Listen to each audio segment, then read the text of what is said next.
এগো দুজনে শপথ করেছি ভাইদের ঘুম পেলে। আচ্ছা আচ্ছা আমি আমি না করবো বিহা, তোর বিহা না হবে। সত্যি বলছি তো, এবার আমি না করবো বিহা, তোর বিহা না হবে।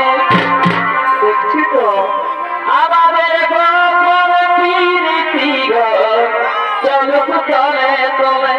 ও আমাদের গোপন প্রীতি গো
হয়ে গেছে রে।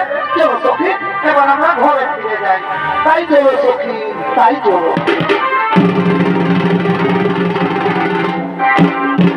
এ তুমি অনেক দিদা সুন্দরী রমণী রত্ন, কি বললাম মহারাজ, তুমি আমার হাত ধরলে। ক্ষমা করো, ক্ষমা করো অনেক দিদা সুন্দরী, না বুঝে স্ত্রী হবে আমি তোমার হাত ধরেছি। সে কি তোমার স্ত্রী?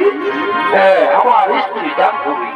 বিবাহের সময় আমি কখনো অঙ্গীকারে আবদ্ধ হয়েছিলাম যে কোনোদিন তার কোনো কাজে বাধা দেব না। তাই তো এর বিয়ে করে সত্যজাত সত্যপুত্র গঙ্গার জলে বিসর্জন দিল জাহ্নবী। তারপর যখন আমার অষ্টম জাত সন্তানের জন্ম দিল জাহ্নবী, তখন আমি চিন্তার করে বললাম, ভিক্ষা দাও, ভিক্ষা দাও রানী, অন্তত একটি সন্তান আমাকে ভিক্ষা দাও। নিষ্ঠুরা রমণী, সে আমার কোনো কথাই শুনলে না, সত্য ভঙ্গের অপরাধ। সে কি নিয়ে নির্দেশ হয়ে গেল? হ্যাঁ, যাওয়ার সময় শুধু বলে গেল এই গঙ্গা নদীর তীরে আমি নাকি তার দেখা পাবো। তাই তো নিচে গিয়ে নুন ভাবে মনে ঘুরতে ঘুরতে তোমার অঙ্গ সৌরভের মধ্যে আকৃষ্ট হয়ে প্রথম ধরে আমি তোমার হাত ধরেছি। ভুল করেছো রাজা, ভুল করেছো। তুমি কুমারীর হাত ধরেছো। কুমারী, আমি কি বললাম? আমি না বৃদ্ধ? না না মহারাজ, তুমি আমার চোখে বৈশিয়ার পুরুষ। তুমি রমণী রত্ন আমার ছিন্নদগ্ধ হৃদয় আনন্দে ভরিয়ে দিলে। মহারাজ, আমি মৎস্য কন্যা সত্যবতী ও গোড়া নদী, আমিও তোমায় বাগদান করছি, তুমি হবে আমার স্বামী স্ত্রী।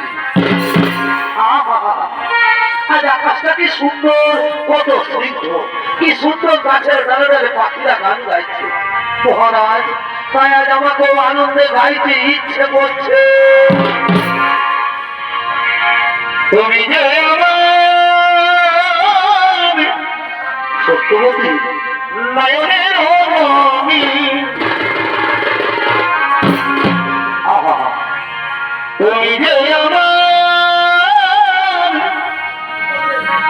সত্যবতী নয়নের রমণী,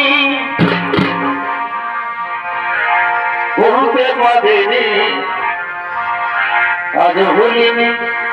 সত্যবতী ভুলিনি, বলতে পারেনি আজ ভুল। রে বাহ আগে কার মিনগুলি আলো মনে পড়ে সত্যবতী কি করে ভুলি গো আমি ভালোবাসি তোরে আরে তুই যে আমার পূর্ণি আলো তুই যে আমার পূর্ণি আলো সত্যবতী এবে কোহাই রজনী আরে বলতে পারিনি আজ ভুলিনি সত্যবতী ভুলিনি বলতে পারিনি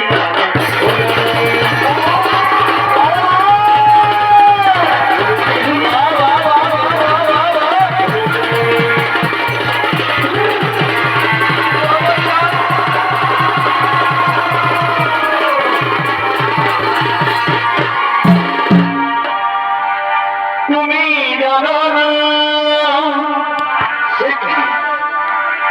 জানো না রে প্রিয় তুমি মোর জীবনে সাধনা বন্ধু সত্যবতী তুমি জানো না রে বন্ধু তুমি মোর জীবনে সাধনা বন্ধু সত্যবতী তোমায় প্রথম দেখেছি